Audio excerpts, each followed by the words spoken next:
안녕하세요. 주식시마론 권미란입니다. 추운 겨울입니다. 12월 말까지 기온이 계속해서 떨어질 것으로 예상이 되고 있는데요. 환절기가 되면 면역력이 떨어지면서 각종 질병에 노출되기가 쉽습니다. 그런데 이게 확실한 메커니즘이 있더라고요. 바로 체온의 그 이유가 있습니다. 체온이 유지되지 못하고 떨어질 때 우리는 면역력이 크게 떨어지게 되고요. 바이러스들은 낮은 온도에 더 활동적입니다. 암세포도 역시 낮은 온도에서 활성화가 되고 42도 이상의 온도에서는 죽는다고 하는데요. 체온을 1도 상승시키면 면역력은 5배까지 높아진다고 합니다. 손쉽게 면역력을 높이는 방법은 이렇게 체온 높이기라고 하는데요. 찜질하기, 따뜻한 물로 목욕하기, 뜸, 온돌에서 푹 잠자기 이런 것들이 실제로 건강에 도움이 된다고 하고요.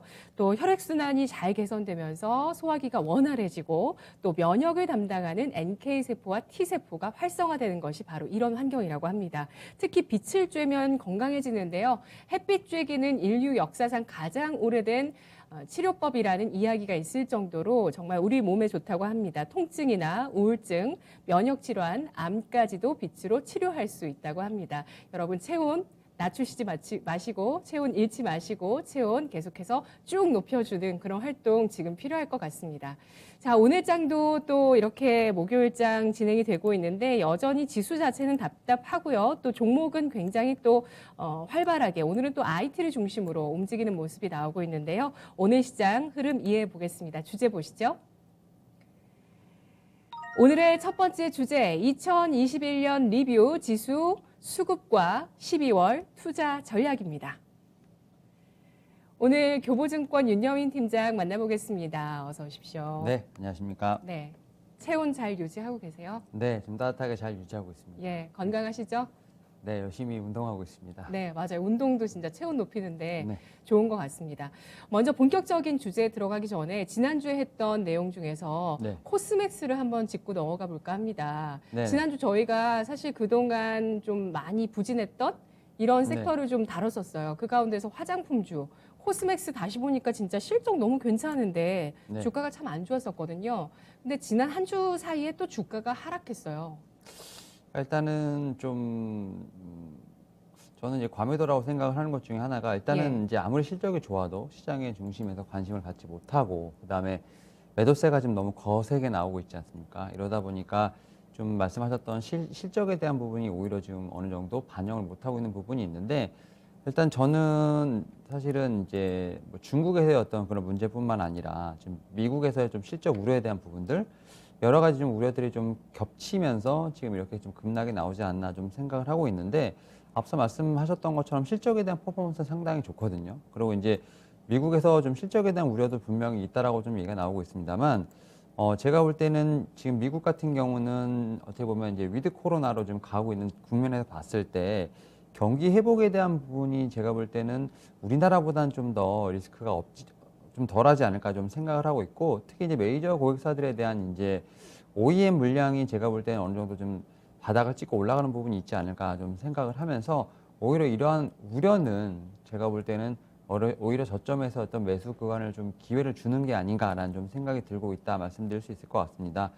다만 이제 너무 이제 수급 관련된 부분을 좀 말씀을 드린다고 한다면 여전히 지금 기관이라든지 연기금은 계속 매도를 하고 있는 부분이 있고 또 제가 이제 계속 말씀을 드렸지만 시장에서의 어떤 중심에 지금 있지 않다 보니까 제가 볼 때는 이렇게 빠르게 좀 주가를 반등시킬 수 있는 요인 혹은 뭐 이런 계기는 좀 상당히 시간이 걸리지 않을까라는 좀 생각을 하면서 일단은 여전히 저는 이제 저가 매수는 유효하다라고 말씀드릴 수 있을 것 같고 그리고 충분히 제가 그때 말씀드렸던 뭐 전고점까지도 충분히 좀 그 상승이 나올 수 있는 그런 실적이라든지 모멘텀은 충분히 있습니다만 이런 수급에 관련된 부분을 좀 체크를 하시면서 대응을 하시는 게 어떨까라고 좀 말씀을 드려보도록 하겠습니다. 네. 역시 이 주가가 저점을 잡고 올라오는 게 이렇게 투심이 악화된 쪽에서는 참 쉽지가 않은 것 같습니다. 지난 한 주 동안 또 중국의 기준금리 인하 조치가 나온 날에 코스맥스가 12% 급락하기도 했는데요. 이 선 부근에서 지금 주가 움직이고요. 지난주는 화장품주, 철강주를 확인해봤습니다. 올해 우리 한국의 주식시장 같은 경우도 글쎄요. 미국장과 좀 비교를 하면 네. 굉장히 좀 소외감을 느낄 정도로 좀 부진했다는 생각이 들고요. 뭐 반대로 생각을 하면 그래도 3,000포인트 돌파 안착은 하는 움직임이 올해 나왔다. 네네. 이렇게 볼 수도 있을 것 같아요.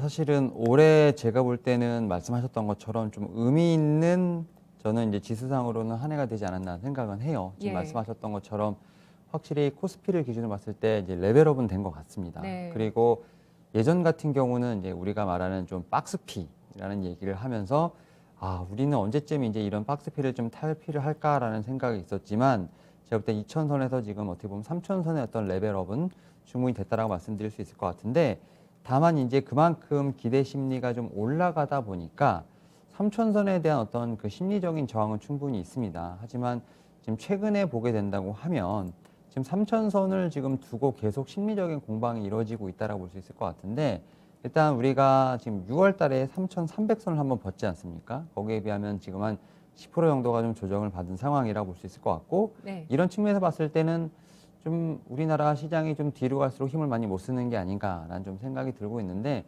일단 크게 한 4가지 정도가 좀 그러한 이유가 되지 않을까라고 좀 생각을 하고 있고요. 일단 뭐 첫 번째로는 앞서 말씀드렸던 것처럼 지금 2020년부터 좀 어떻게 보면 뭐 한 1439라고 좀 말씀을 드리면 거기서부터 일단은 지금 2배 이상은 올라온 상황이라 말씀드릴 수 있을 것 같습니다. 물론 이제 작년에 뭐 양도세 이슈부터 시작해서 여러 가지 좀 이슈들로 인해서 증시가 좀 흔들리는 부분도 있었습니다만 그래도 지금 3,300까지 보게 된다면 그래도 한 2.3배 이상은 쉼 없이 올라온 부분이 있기 때문에 이러한 부분에서 약간 좀 피로감, 차익 물량은 계속해서 나오지 않나 좀 생각이 들고 있고 그리고 두 번째로는 이제 우리나라에서 가장 큰 섹터죠. 그리고 이제 반도체 쪽에 대한 부분들에 지금 어떻게 보면 하나의 지금 외국계 리포트, 증권사 리포트가 좀 그런 트리거를 좀 당겼죠. 윈터 이즈 커밍 하면서 네. 그러면서 그 반도체 업체들에 대한 업황 우려 이런 부분이 좀 디램 업체들의 좀 상당히 주가에 많이 반영이 되면서 일단 내년 2분기 이후에 좀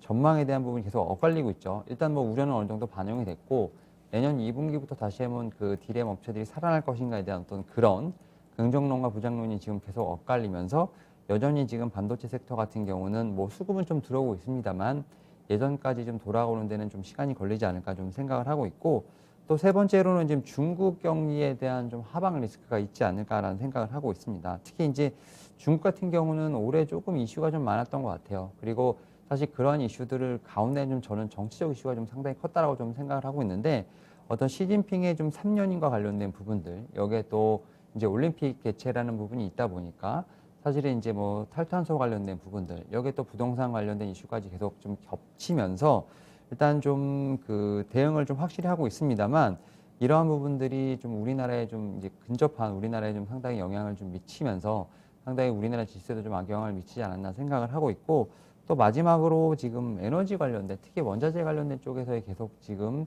가격 급등이 나오지 않나 생각을 하고 있습니다. 특히 이제 이런 건 좀 지정학적 리스크라고 말씀드릴 수 있을 것 같은데 뭐 러시아 관련돼서 지금 뭐 유럽 쪽으로 어떤 뭐 이제 에너지 관련된 차단이라든지 지금 미국과 중국의 어떤 이런 좀 기싸움들 이런 좀 이러한 지정학적 리스크를 통해서 에너지 관련된 가격들이 계속해서 지금 불안정한 부분이 있기 때문에 이런 부분도 하나의 좀 악영향이 되지 않나 생각을 하면서 일단은 지금 최근 이제 시장에 참여하신 분들 같은 경우 좀 지루하고 되게 지수가 좀 약간 따분한 느낌 혹은 이제 왜 이렇게 좀 어떤 상승 모멘텀을 받지 않나라는 생각을 좀 가질 수 있을 것 같은데 그게 한 이 4가지 이유로 좀 그러한 이유를 설명을 좀 상황을 말씀드릴 수 있지 않을까 생각하고 있습니다. 네, 알겠습니다.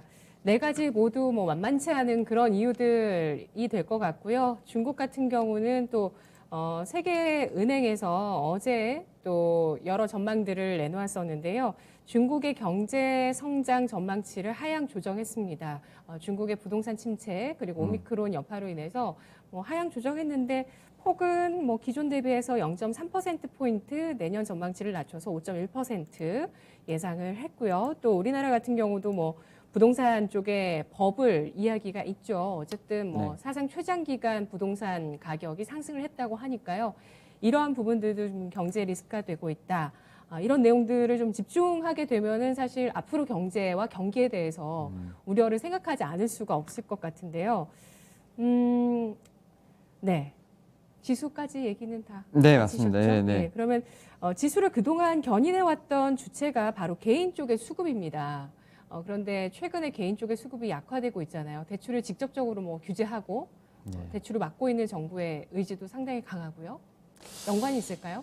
일단은 작년 코로나19 제가 앞서 말씀드렸던 지금 1,400포인트부터 시작해서 지금 3,300포인트까지 올렸을 때 그 수급 동향을 보게 된다고 한다면 네. 수급상으로 보게 된다면 순매수를 기록하는 건 개인이었죠. 사실 이제 외인과 어떻게 보면 기업 같은 경우는 이제 급격하게 지수가 올라오면서 지금 갖고 있는 포트가 어떻게 보면 상승이 좀 많이 나다 보니까 거기서 조금씩 이제 포트를 줄이는. 그래서 사실 외인과 기업 같은 경우는 거의 매도세가 좀 많이 잡혔고요. 또 이제 매수세 같은 경우는 좀 개인들이 많이 잡혔는데 사실 이제 국내 지수 그렇다 보니까 매수상을 봤을 때는 좀 이제 개인 투자자들의 좀 매수세가 좀 국내 지수를 좀 어느 정도 더 뒷받침하는 모습을 좀 보였었는데 뭐 일단 두 가지 정도 이유 때문에 지금 연말로 갈수록 좀 답답한 좀 이유가 좀 있지 않을까 생각을 하고 있는데 일단 첫 번째로는 좀 증시가 지금 앞서 말씀드렸던 것처럼 3,316포인트 지금 6월 21일 좀 고점을 좀 기록한 이후에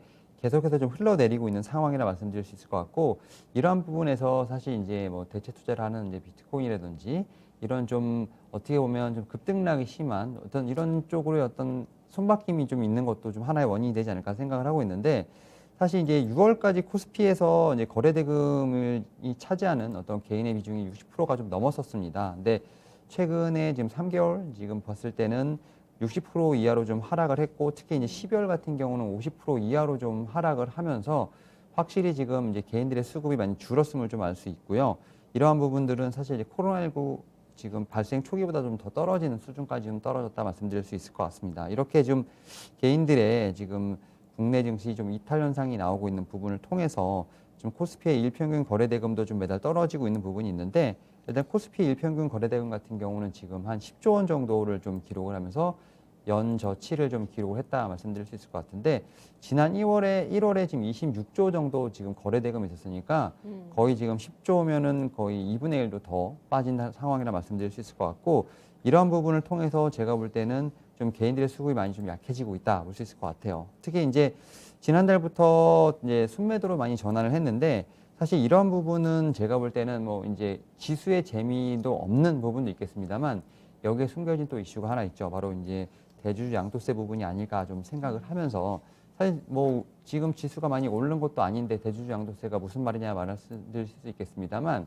시간을 좀 더 길게 놓고 보게 된다면 작년을 기준으로 봤을 때는 지금 2년간 많이 올랐기 때문에 작년에 못 파신 분들도 있고요. 지금 그리고 또 이제 2차 전지라든지 NFT 같은 어떤 특정 섹터에서 지금 수익을 많이 보신 분들 같은 경우는 지금 비중을 좀 줄이셔야 하는 부분도 충분히 있지 않을까 좀 생각을 하는데 다만 이제 안타까운 것 중에 하나가 뭐냐면 지금 개인들이 상당히 좋아하는 종목들은 좀 힘을 좀 많이 못 쓰고 있다라고 말씀드릴 수 있을 것 같습니다. 특히 이제 시가총액 상위 종목들을 좀 많이 좀 개인들이 매수를 했고 특히 이제 뭐 10만 전자라고 얘기를 하고 있는 뭐 삼성전자라든지 뭐 SK 하이닉스, 현대모비스, 카카오, 현대차, LG전자 뭐 이런 종목들 상당히 좀 매수가 좀 많이 되어 있는 상태인데 이 중에 좀 카카오나 네이버를 좀 제외하면 올 초 대비했을 때는 대부분 다 마이너스를 좀 기록을 하는 어떤 좀 약간의 불명예를 좀 안고 있다라 볼 수 있을 것 같습니다. 특히 이제 현대모비스라든지 SK바이오팜 같은 경우는 주가가 연초 대비해서 가장 큰 낙폭을 좀 기록을 한 모습을 보여주고 있기 때문에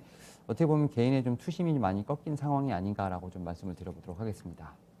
네, 대주주 양도세 이슈는 작년에 원래 10억에서 3억으로 낮추기로 되어 있었는데 워낙 반발이 많아서 이걸 취소해서 다시 또 매수세가 네. 살아나는 모습을 보였는데요.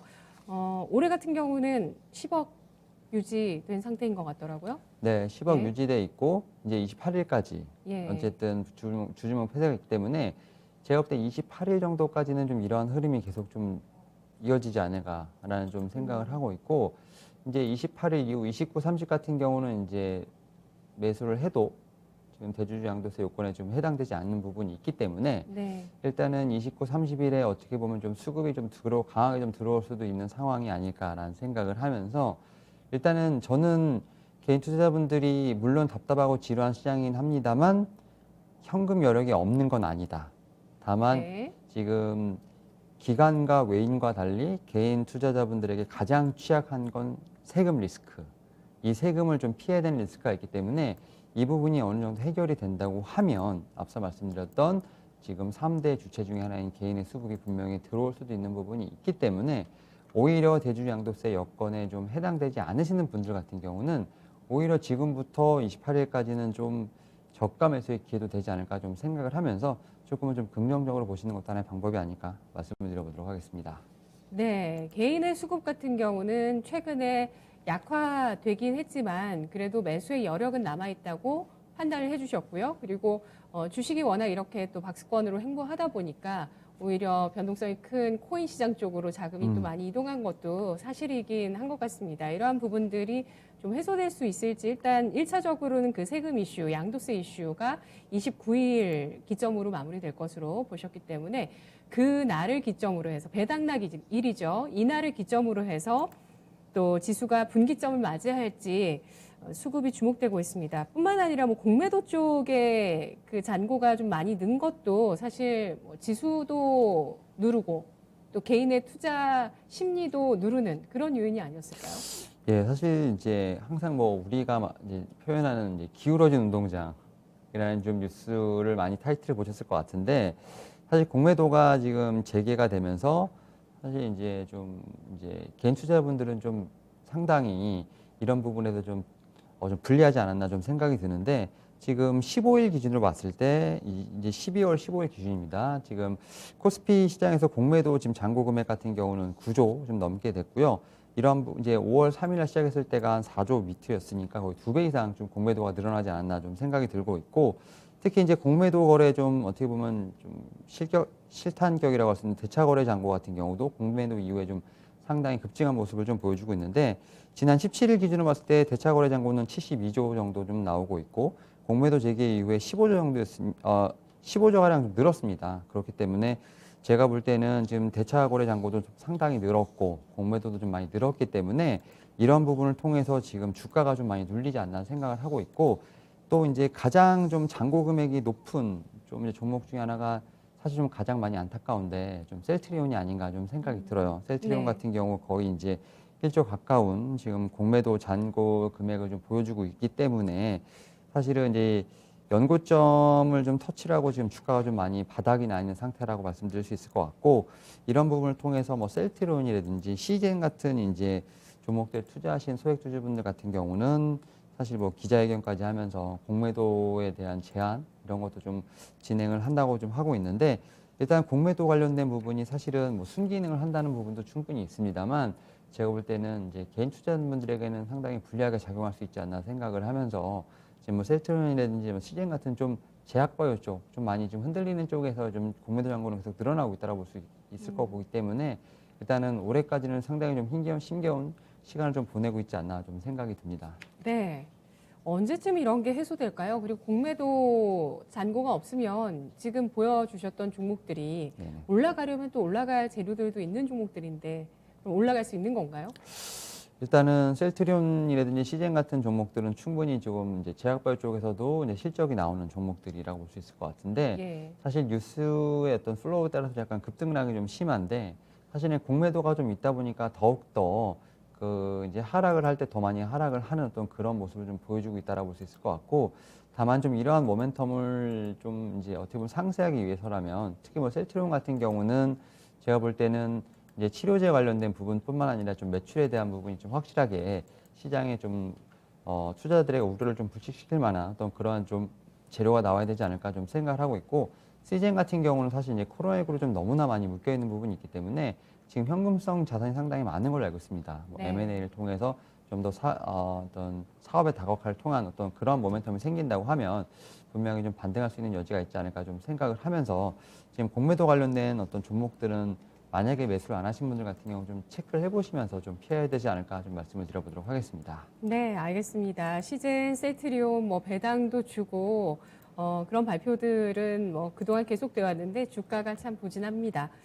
우리 채팅창에서도 게으른 투자자님께서 모두가 28일을 말하죠라고 하시면서 28일 같은 경우에 이제 배당락일 전일 오후장, 네. 예, 배당락일 전날 오후장 28일을 모두 다 얘기를 하는데 늘 배당락일, 폐장일, 그리고 한 해의 첫 거래일인 개장일 이 3일이 중요하죠라고 네. 하시는데요. 네. 공감하시죠? 그럼요. 일단은 이제 말씀하신 것처럼 이제 주주 명세를 폐쇄해야 이제 누구에게 이제 뭐 대주가 되고 배당을 할 것인가에 대한 부분들, 그리고 나서 이제 30일 날 이제 시간을 종가 기준으로 했을 때 이제 어떻게 보면 이제 수량과 이제 가격이 픽스가 되는 거죠. 이에 따라서 제가 볼 때는 1월 통해서 이제 어떻게 보면 한 해가 마감이 되는 거고, 네. 그다음에 이제 다다음 주 월요일은 제가 알고 10시에 좀 개장하는 걸 알겠는데, 그때 또 이제 수급이 좀 중요하지 않을까 생각을 하고 있습니다. 그래서 사실 저는 최근에 좀 이런 흐름을 보면서 사실은 좀 우리나라가 좀 안타까운 현실이긴 합니다만, 올 이제 하반기 봤을 때 나스닥은 상당히 오르는데 약간 디커플링 된 느낌이 너무 많이 나왔지 않습니까? 근데 이제 최근에 나스닥에 좀 반등이 나오고 있습니다만, 저는 이제 나스닥의 좀 흐름을 계속 좀 팔로우를 하면서 우리나라의 좀 시장을 좀 봐야 되지 않을까 좀 생각을 하고 있고, 이 부분은 제가 뒤에서도 좀 말씀을 드리겠습니다만, 이게 좀 내년의 전망하고 좀 연관이 되어 있기 때문에 말씀하신 그 세 가지 그 일자는 좀 반드시 기억을 하시고 좀 수급에 대한 부분을 좀 계속 체크를 해보시면 어떨까 좀 생각하고 있습니다. 네. 윤여민 팀장님 다음 주에 폐장일에 또 이 시간에 네. 뵐 건데요. 외국인 수급 얘기를 또 이어가 볼게요. 지난달부터 외국인이 매수 전환했습니다. 월간 기준으로. 그리고 지금도 매수세를 유가증권 시장에서 이어가고 있습니다. 그래서 외국인이 이제는 매도 클라이막스를 지나지 않았을까라는 전망들이 계속되고 있어요. 수급 어떻게 봐야 될까요?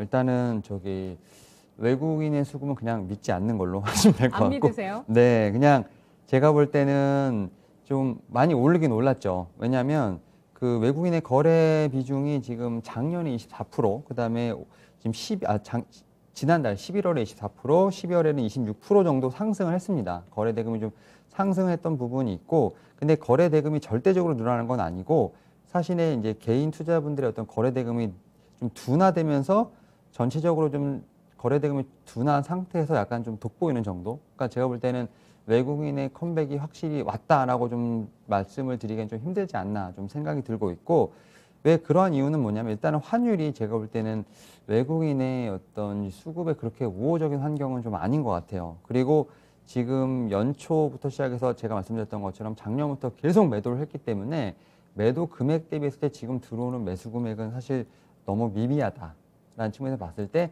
아직까지 외국인의 수급은 들어오지 않았다라고 봤을 때, 다만 이제 SK하이닉스라든지 삼성전자 같은 IT 대형주의 수급은 좀 꾸준히 유입은 되고 있습니다. 특히 지금 삼성전자 같은 경우는 한 3조 원 정도 이상 좀 들어오지 않았나 좀 생각이 든다라고 생각이 들고, SK하이닉스 같은 경우도 한 1조 이상 좀 들어왔는데, 결국 이제 이렇게 된다는 건 확실히 이제 저점 매수가 아닐까 생각을 하고 있습니다. 물론 이제 앞서 말씀드렸던 이제 반도체 D램의 어떤 우려가 어느 정도 선반영이 되면서 좀 그러한 부분에서 보면 모멘텀 플레이도 있다라고 생각이 들고 있습니다만, 여전히 좀 저점에 대한 매수, 약간 지수를 좀 사는 듯한 느낌이 있기 때문에 일단 아직까지 좀 외국인의 좀 컴백을 말씀드리긴 좀 힘들지 않나 좀 생각이 들고 있는데, 제가 볼 때는 지금 11월 이후로 봤어도 외국인의 좀 지분율이 1% 이상 상승한 종목은 뭐 70개가 채 되지 않는다라는 점에서 봤을 때, 일단 외국인의 어떤 영향력이 상당히 지금 연초 대비해서 많이 강해진 거는 개인의 수급이 많이 줄었기 때문에 좀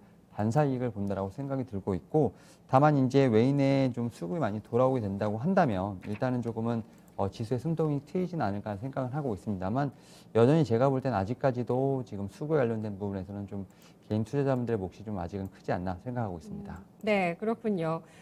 그동안 시장을 끌어왔던 개인 쪽, 지난 1월 대비해서 거래 대금이 지금 시장에서 반토막이 나 있는 상태인데, 지난 1월에 그렇게 거래가 많이 됐을 때 외국이나 뭐 기관보다는 개인 쪽에서 기록이 나왔거든요. 역대급의 순매수가 1월에 들어왔습니다. 1월 거래소를 보시면 개인 쪽에서 한 달 동안 22조 원을 사는 저력을 보여줬거든요. 근데 그러고 나서는 활기를 잃었습니다. 많이 근데 어렵죠. 연말 지나면서 이제는 돌아와 줄 수 있을 것인가에 대해서도 얘기를 해봐야 될 것 같아요. 수급이 부진한데 누가 이 부진한 수급을 되돌려주고 안전시켜줄까? 개인 쪽이 될 수 있을까요? 일단 저는 개인이 되었으면 하고, 그 다음에 예. 뭐 기관 외인도 좀 다시 들어왔으면 좋겠다고 생각을 하는데, 사실은 이제 약간 이게 이제 2022년 프리부야도 좀 연관이 돼 있다 말씀드릴 수 있을 것 같은데 일단 말씀하셨던 것처럼 올 1월에 사실 좀 증시에서 기록들이 좀 많이 쏟아진 부분이 있죠. 그러니까 사실 이제 코스피 같은 경우는 2,873포인트로 좀 시작을 했는데 거의 3,266포인트까지 지금 1월 11일 날 좀 고점을 좀 갱신을 하면서 제가 볼 때는 충분히 좀 기록이 많이 나왔어요. 의미 있는 기록도 많이 나왔고 그 다음에 앞서 말씀드렸던 것처럼 거래 대금이 지금 하루에 뭐 20조 미만으로 떨어진 적이 없을 정도로 상당히 활발한 거래가 나왔고 특히 이제 1월 11일에 지금 장중에 3,266포인트를 찍을 때 이 44조 4천억 정도의 거래 대금, 일평균 거래 대금을 찍히면서 뭐 역대 최대치를 좀 기록한 모습이 나오고 있는데 제가 볼 때 1월 한 달 같은 경우는 개인이 346조 원 정도를 거래를 했다라고 볼 수 있을 것 같아요. 네. 그러니까 이러한 측면에서 봤을 때 내년 1월에도 이렇게 좀 거래가 활발하게 이루어지지 않을까라는 어떤 기대감을 좀 가지고 있는데 앞서 말씀드렸던 것처럼 이제 1월의 효과는 결국 개인들이 봤을 때는 대주주 요건에 대한 회피성 물량이 좀 많이 나오면서 이렇게 좀 쏟아졌는데 그럼 이런 부분이 과연 내년에도 나올까라는 부분에서 봤을 때 어느 정도 효과는 있겠습니다만 올해 같이 나올까라는 부분에서는 여전히 좀 퀘스천 마크가 좀 있지 않을까라는 생각이 들고 있고 왜냐하면 이제 물론 이제 작년 대비했을 때 올해가 좀 많이 오르지 못했기 때문에 대주주 양도세 관련된 회피 물량이 얼마큼 나온지에 대한 부분 여전히 좀 확신은 없습니다. 그리고 지금 CFD 계좌가 좀 상당히 좀 얘기가 나오고 있는데 이 부분을 통해서 좀 회피가 가능하다는 부분을 봤을 때 제가 볼 때 내년에 1월 효과는 분명히 있겠습니다만 올해 네. 1월 효과처럼 좀 드라마티컬하게 큰 수급이 들어올까? 이 부분에 대해서는 사실은 좀 퀘스천 마크가 든다라는 생각을 좀 말씀을 드려보도록 하겠습니다. 네. 올 1월에 그렇게 뜨겁게 개인이 매수했던 이유는 바로 뭐였다라고 정의를 하시는 걸까요? 대주 양도세 회피 물량뿐만 아니라 네. 이제 우리가 다 잘 알고 있는 대형주들의 상승 랠리가 좀 주 원인이 아니었을까 생각하고 있습니다. 알겠습니다. 하지만 내년 1월에는 이러한 개인 쪽의 강력한 매수는 좀 어려울 수 있겠다라고 네. 전망을 해주시고요. 네, 역대급 매수가 나올 거 약간 좀 퀘스천 마크는 있습니다. 알겠습니다. 1월 같은 경우는 정말 그 한 해에 대한 기대감을 반영하는 시점인데요. 지금 기대감을 높이기 어려운 국면, 오히려 최근에 패닉 셀링에 대한 얘기까지 나왔었기 네네. 때문에 이러한 분위기를 이어나가고 있다는 점도 역시 부담이 될 것 같습니다. 그러면 12월의 투자 전략을 한번 정리를 해볼게요. 이제 얼마 남지 않았는데요. 네네. 전략 어떻게 가져가는 게 좋을까요? 지금 이제 조사한 어떤 리서치에 따르면 최근 4년간 12월 이제 둘째 주부터 다음에 3월까지 좀 팩터 수익률 좀 기록을 좀 분석을 해본 결과 예. 사실 이제 이익 모멘텀이 있는 섹터 쪽으로 이제 수익률이 좀 가장 좀 많이 나왔고 좀 매수가 좀 많이 몰렸다라고 볼 수 있을 것 같아요. 그 얘기는 결국 이제 저평가라든지 뭐 가격에 대한 부분들 뭐 이제 배당에 대한 매력이 있는 섹터도 충분히 좀 제가 볼 때는 중요하지만 결국은 실적에 대한 부분들, 결국 이제 베이직으로 돌아가라 어떤 이러한 좀 격언이 맞는 어떤 12월 매수 전략이 아닐까 좀 생각을 하고 있는데 다만 이제 실적 시즌이 1월부터 펼쳐지게 되면 좀 이제 실적에 대한 뭐 어닝 서프라이즈든지 아니면 컨센서스를 하회했다는 이런 부분으로 해서 좀 종목별로 좀 차별화는 분명히 있습니다만 12월까지만 하더라도 이제 제가 볼 때는 4분기 그리고 이제 올해 한 해 실적에 대한 어떤 그러한 기대감이 충분히 있기 때문에 일단 이익 모멘텀에 대한 부분이 좀 집중적으로 제가 볼 때는 반영이 될 수 있는 섹터 종목을 좀 제가 볼 땐 집중적으로 좀 공략하시는 게 낫다라고 말씀드릴 수 있을 것 같고 두 번째로는 이제 저평가 혹은 뭐 주가 낙폭 과대 이런 쪽으로 좀 이제 두 번째, 세 번째로 좀 순위를 매기시면서 지금 한번 공략해 보시는 게 어떨까라고 말씀을 드려보도록 하겠습니다. 네, 알겠습니다. 정말 다양한 변수를 반영하면서 최근에 실적 전망치는 좀 낮아지고 있는 상황인데요. 여기에서 1월의 실적에서 반전을 보여줄 수 있을지 관건이 될 수밖에 없을 것 같네요. 따라서 저평가되어 있으면서 실적이 뒷받침돼 줄 수 있는 섹터 쪽에 지금 관심 필요하다라고 말씀해 주셨고요. 시클리컬 업종에 대해서 말씀해 주셨는데요. 경기 민감주죠. 철강, 화학, 탑픽을 꼽아주세요. 뭐 은행, 시클리컬 하면 다양한 업종이 있는데 네. 시클리컬에 지금 뭘 생각하시고 시클리컬을 얘기해 주신 걸까요? 시크릿컬이 그냥 이 전망치가 좋기 때문에 말씀을 드린 거고요. 아, 그래요? 네, 저는 여전히 성장주에 목마릅니다.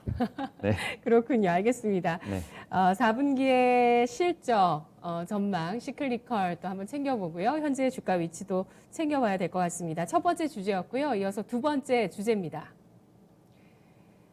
2022년 프리뷰 코로나 치료제, 반도체와 수급. 바이오와 IT입니다. 정부에서도 3대 집중 유망 육성 산업, 빅3 산업으로 시스템 반도체, 그리고 바이오, 친환경 자동차 이 세 가지를 꼽는데 오늘 이 가운데서도 바이오, IT 중에 코로나 치료제, 반도체에 대한 이야기입니다. 내년 증시 흐름에 대해서 먼저 전망을 해볼까요?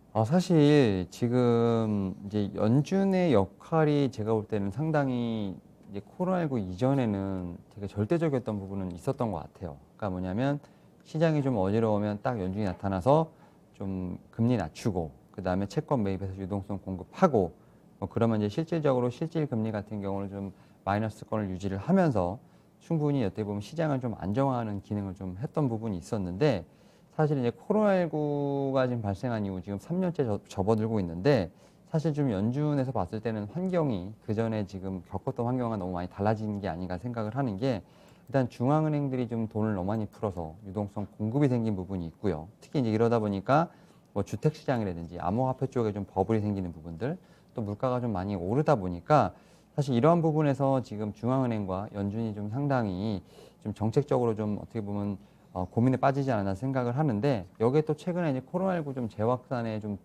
들어가면서 뭐 오스트리아 같은 이제 특히 이제 유럽 쪽에서는 좀 봉쇄 관련된 부분이 계속 논의가 되고 있는 부분이 있죠.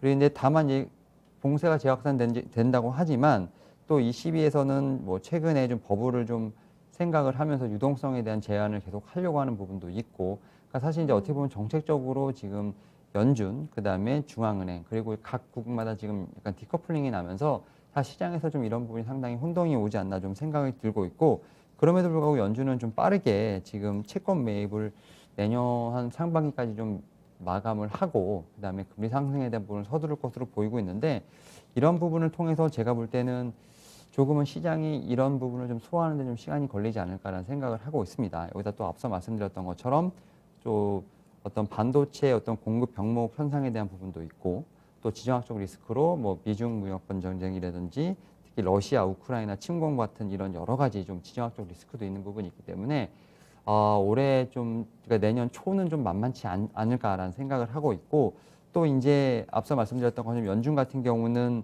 일단은 금리를 인상하는 부분 어떻게 보면 지금 시장에서는 당연하게 받아들이고 있는 부분이 있습니다만 이런 통화적인 정책뿐만 아니라 지금 이제 반도체 뭐 어떤 이제 병목 현상이라든지 지정학적 리스크 같은 경우는 뭐 통화 정책으로 풀어낼 수 있는 부분은 분명히 아닙니다. 결국 이제 국가 간에 풀어낼 수 있는 부분이 있는데 네. 이런 부분에서 어떻게 보면 이제 국가들 간에 서로 이해관계가 맞아야 되는 부분이 상당히 쉽지 않을 것으로 보이고 있기 때문에 제가 볼 때는 내년 상반기에는 조금 글로벌 시장은 약간 스트러글링을 좀 하지 않을까라는 측면에서 봤을 때 네. 조금은 이제 긍정보다는 약간은 중립의 의견을 좀 드려보도록 하겠습니다.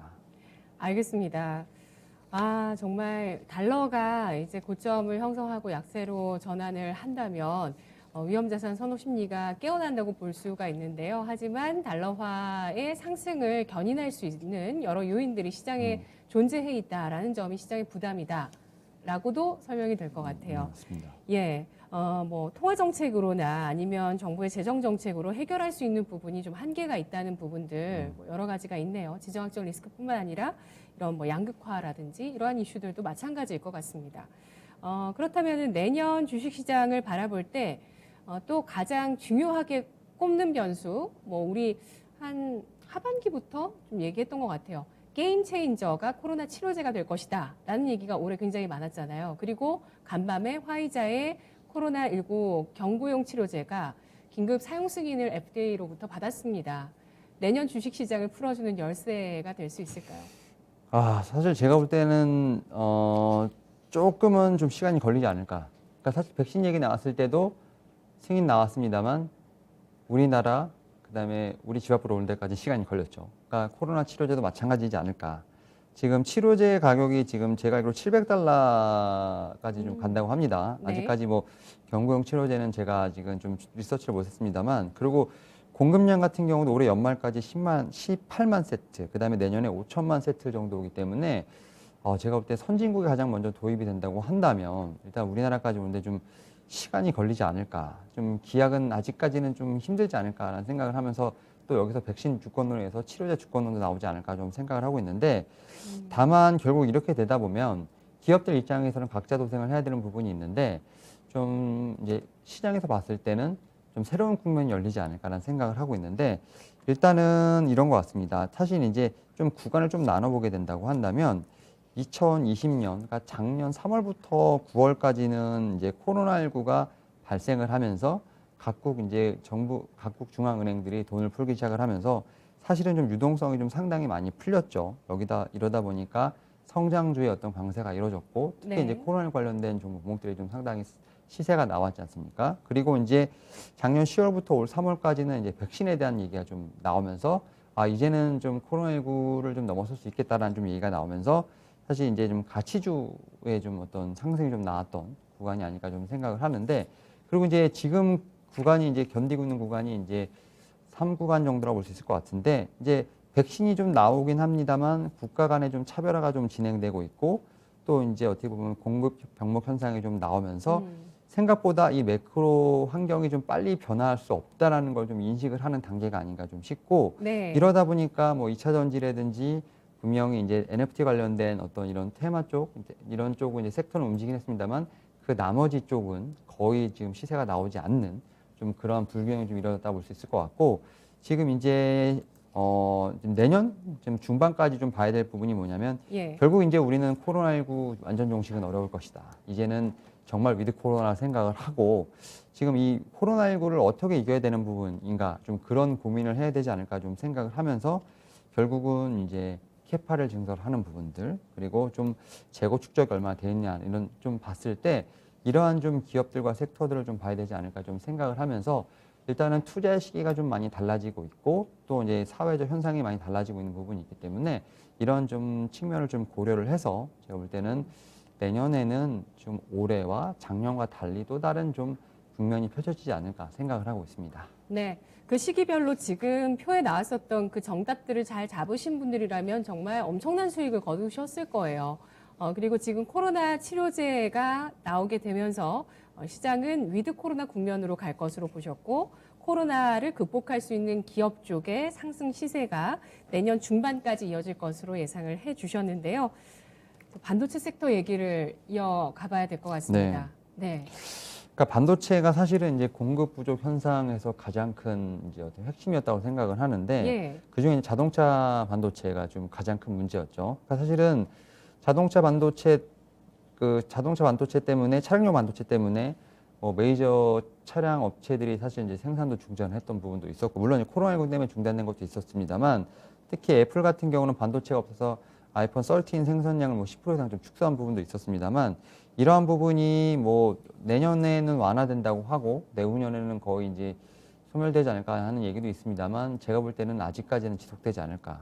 내년에도 좀 쉽게 해결되지 않을까 좀 생각을 하고 있고 네. 사실 이제 반도체가 이제 우리가 생각하는 PC라든지 서버뿐만 아니라 지금 이제 나로도 나왔지만 무주항공이라든지 사실 국가 전략 핵심 사업에 지금 다 쓰이고 있기 때문에 그래서 결국 이제 백악관도 좀 움직이고 있는 부분이 있거든요. 근데 이러한 부분에서 결국 이제 반도체의 어떤 불균형이 더 심화되지 않을까라는 부분도 충분히 예상해보지 않을까 생각을 하고 있는데 지금 사실 반도체 쪽에서 어떻게 보면 가장 하단에 있는 아날로그 반도체 같은 경우는 대부분 다 국가들이 지금 어느 정도 캐파를 보유하고 있는 부분이 있는데 사실 이제 좀 윗단에 올라갈수록 메모리 반도체 쪽은 거의 한국이 압도적이죠. 특히 이제 이번에 SK하이닉스가 지금 인텔까지 좀 인수를 하면서 삼성전자, SK하이닉스 거의 투톱이 지금 붙여지고 있는 상황이라 말씀드릴 수 있을 것 같고 특히 이제 로직 반도체라고 하는 시스템 쪽, 그다음에 파운드리 쪽이라 할 수 있는 쪽은 거의 대만이 90% 이상을 좀 점유하고 있는 부분이 있기 때문에 이러한 측면을 봤을 때 지금 국가 간에 좀 불균형이 더욱더 심해지지 않을까라는 생각을 하고 있고요.